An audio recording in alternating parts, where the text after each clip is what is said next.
안녕하세요. 9월 16일 월요일입니다. 추석 명절 잘 보내셨겠지요? 저도 추석을 맞이해서 또 아들들 내외 찾아와서 만나고, 또 어머니가 11일 날 고관절 골절로 수술을 받으시고 병원에 입원해 계시기 때문에 또 병원에 왕래하고, 아버지 산소에 아들들 데리고 또 이렇게 다녀왔습니다. 늘 이렇게 좀 육체도 건강하고 믿음도 강건해져서 여러 가지로 하나님의 남은 역사를 이루어 드리는데 우리가 이렇게 잘 쓰임이 되었으면 좋겠다 하는 생각을 가지게 됩니다. 건강한 한 주간 보내셨으면 좋겠습니다. 그리고 9월달 진리축제는 24일 날 화요일에 서산에서 있겠습니다. 오늘 말씀은요, 마태복음 5장 1절과 2절입니다.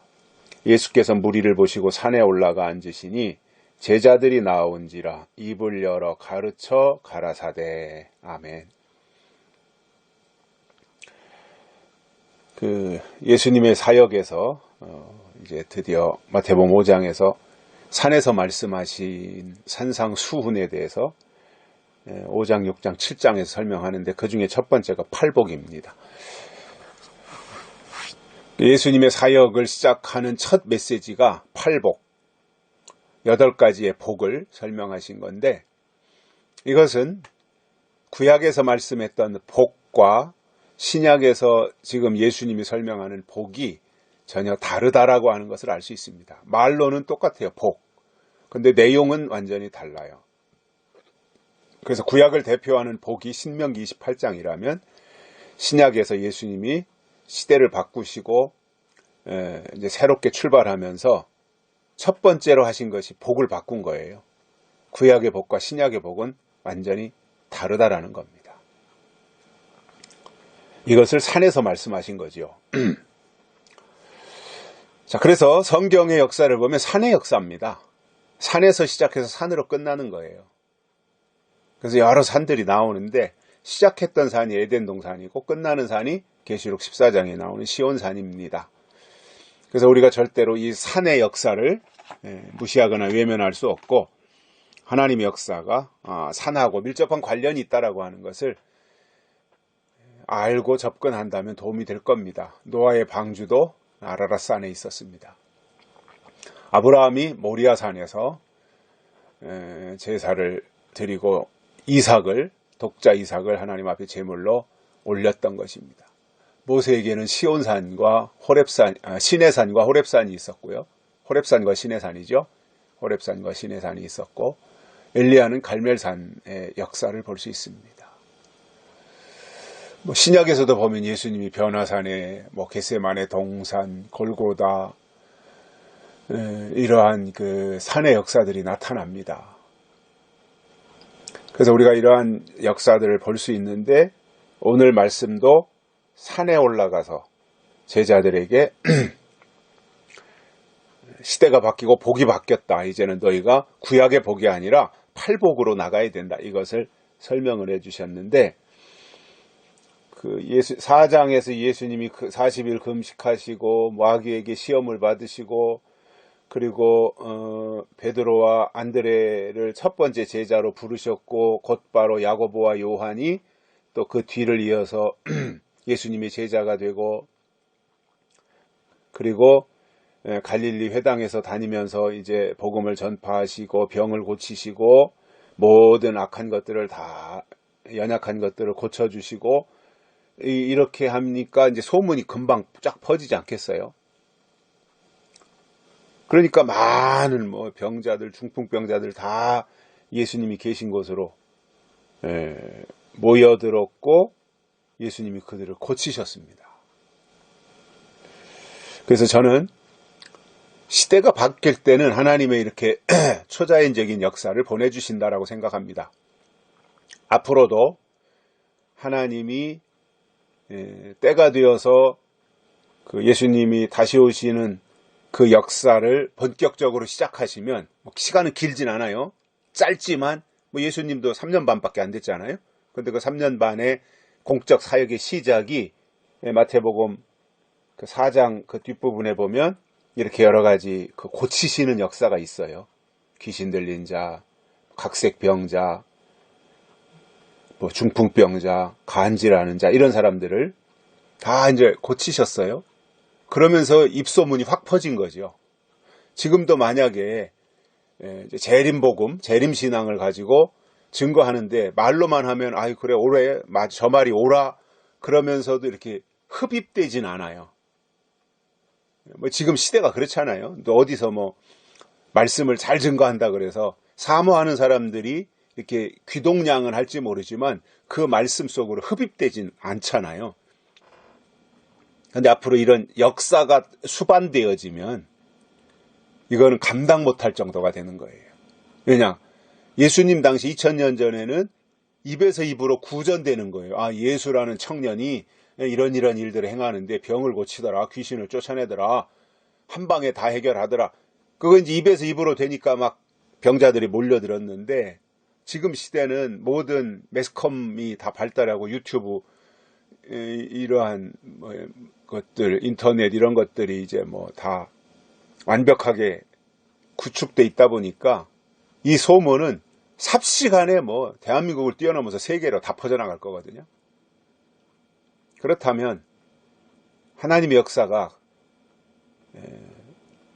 인치는 기간도 1260일이잖아요. 예수님의 공생애도 3년 반이었고 맨 3년 반 똑같은 거죠. 근데 얼마나 더 급속하게 그 일이 되겠어요. 2000년 전하고는 지금 시대적 환경이 완전히 달라졌잖아요. 그리고 또 지금 이 시대는 생활의 여유가 있고 또 돈은 많이 가지고 있는데 중병에 걸려서 목숨이 위태로운 사람들, 그런 사람들이 또 접근할 거고, 그러다 보면 하나님의 일들을 하기가 지금보다 훨씬 수월해질 것이다, 그런 생각을 합니다. 그때가 빨리 오기를 기다리게 되는데, 그래서 그 복음이 때가 되어서 하나님이 복음을 전파하실 때 반드시 능력이 뒤따라온다. 그리고 능력이 뒤따라오는 것에 반드시 하나님이 물질을 주신다. 그래서 복음과 능력과 물질은 같이 간다라는 거예요. 그 사도행전 1장에서도 보면은 성령이 너희에게 임하시면 너희가 권능을 받고, 이게 역사잖아요, 권세. 그러한 것들이 이제 하나님께서 충족시켜 주셔야 주의 사람들이 일을 하지, 말씀을 전했는데 뒷받침되는 어떤 권세도 없고 어떤 물질도 없다면은 그것을 확장시키기가 어렵잖아요. 지금은 이제 확장이 잘 안 되는 시대인데 앞으로 권세가 나타나고, 말씀을 통한 권세입니다. 약속, 예언의 말씀을 통한 예언의 말씀 속에 담겨진 권능, 권세가 나타나고, 그리고 물질이 뒷받침이 되면 제한 없이 하나님의 일들을 행할 수 있게 된다라는 기대를 가져봅니다. 그래서 예수님도 그렇게 역사를 하셨고, 그리고 이제 너무나 많은 사람들이 따라오니까 예수님은 많은 사람들을 다 제자 삼으시려는 것이 아니라 예수님이 오신 목적은 따로 있잖아요. 십자가에 달려 돌아가셔야 되는 거란 말이에요. 그러나 어느 날 불쑥 돌아가시면 안 되니까 이제 소수의 핵심 12제자들을 딱 뽑아놓고 그들을 가르치시고 그들에게 다 위임하고 예수님은 이제 돌아가시고 승천하셔야 될 그러한 사명을 가지고 이 땅에 오셨던 거니까. 그래서 그러한 가운데서 예수님이 오셔서 그 말씀을 다 증거하시고 제자들을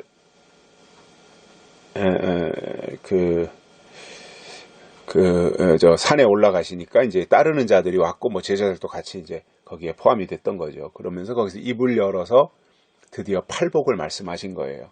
심령이 가난한 자, 애통하는 자, 온유한 자, 그 의에 줄이고 목마른 자, 긍휼히 여기는 자, 마음이 청결한 자, 화평케 하는 자, 의를 위하여 핍박을 받는 자, 이러한 8가지 복에 대해서 설명을 해 주셨던 겁니다. 그래서 우리가 그 사람들이 잘 이해를 안 하려고 하는 게 뭐냐면 시대가 바뀐다는 게 뭔지 잘 몰라요. 그리고 시대가 바뀌면 그냥 구약 율법 시대가 끝났고 이제 신약 은혜 시대가 왔어 이렇게 그냥 총론적으로 알고 가려는 사람들이 있는데 그렇게 돼서는 안 됩니다.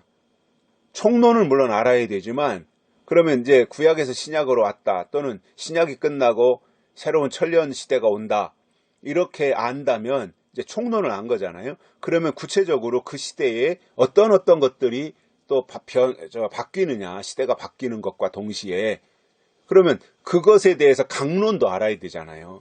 그러면 구약에서 신약으로 넘어오면서 제일 먼저 예수님이 바꾸신 것이 복이었다는 거잖아요. 구약의 복에서 신약의 복으로. 신명기 28장 광야에서도 복을 받고 광주리에도 복을 받고 뭐 이렇게 말씀하셨던 구약의 복, 즉 물질적인 것, 외형적인 것을 복으로 생각했던 것에서 신약에 와서 보니까 내면적인 것, 영적인 것으로 복이 바뀌더라는 거잖아요. 시대가 바뀌는 것을 제일 먼저 복을 바꾸는 것으로 설명을 해주셨다라는 거. 그러면 은혜 시대가 끝나고 천년 시대가 우리 앞에 다가올 때 계시록에서도 이제 시대가 바뀌는 은혜 시대가 끝나고 새로운 시대로 방향이 바뀌어져 가서 새로운 시대가 도래하면 제일 먼저 바꾸는 게 뭐냐? 똑같이 복을 바꾸신다는 거예요.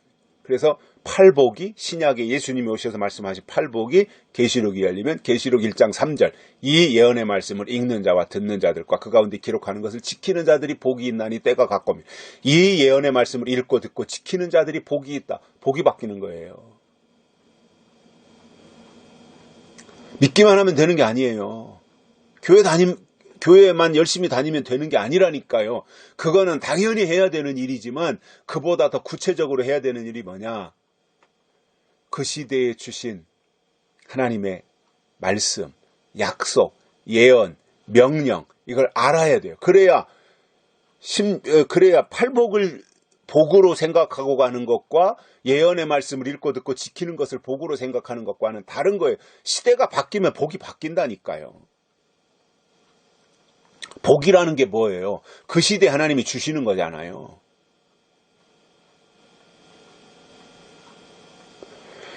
그러면 예언의 말씀을 읽고 듣고 지키는 자들에게 하나님이 그 복을 주시는데 그 복이 뭐라는 거예요? 예언의 말씀, 즉 요한계시록이 복이다 그겁니다. 그래서 마지막 때는요. 요한계시록 신앙을 가지는 게 복이에요. 그 복을 받아야 하나님이 인을 치실 때 인을 쳐주시고 환난이 오면 환난을 이기게 하시고 예수님이 재림하시면은 신부로서 맞이하게 하시고 슬기로운 다섯 처녀처럼 기름 준비하게 하시고 세마포 준비하게 하시고 왕권 받게 하시고 철장 권세 받게 하시고 이렇게 다 계시록의 복을 설명해 주는 거죠. 그게 큰 거고 그게 위대한 겁니다. 땅에 사소한 것에 매달리고 집착해서 그쪽으로 치우칠 것이 아니라 이제는 방향 전환을 해서 개념을 탈피해가지고 하나님이 이 시대에 주신 것이 무엇이냐. 오늘 우리에게 지금 이 시대에 그것을 명령을 통해서 알아야 되는 겁니다. 하나님이 무슨 명령을 주셨느냐. 지금 우리에게. 때를 따라 양식을 나눠주는 종이 복이 있다고 하셨는데 과연 이 때가 지금 어느 때냐. 이때 주시는 양식이 무엇이냐. 이것을 알아야 되는데 그것은 저 밑바닥 동굴 속에 계곡 속에 들어가서 알 수 있는 것이 아니라 높은 차원의 산으로 올라가야 영이 높은 차원으로 디디고 올라가야 하나님이 주시는 새로운 명령을 들을 수 있다는 거예요. 그래서 우리의 영적 차원이 올라가야 됩니다. 우리의 영이 높아져야 됩니다. 수준이. 밑바닥 차원이 아닙니다.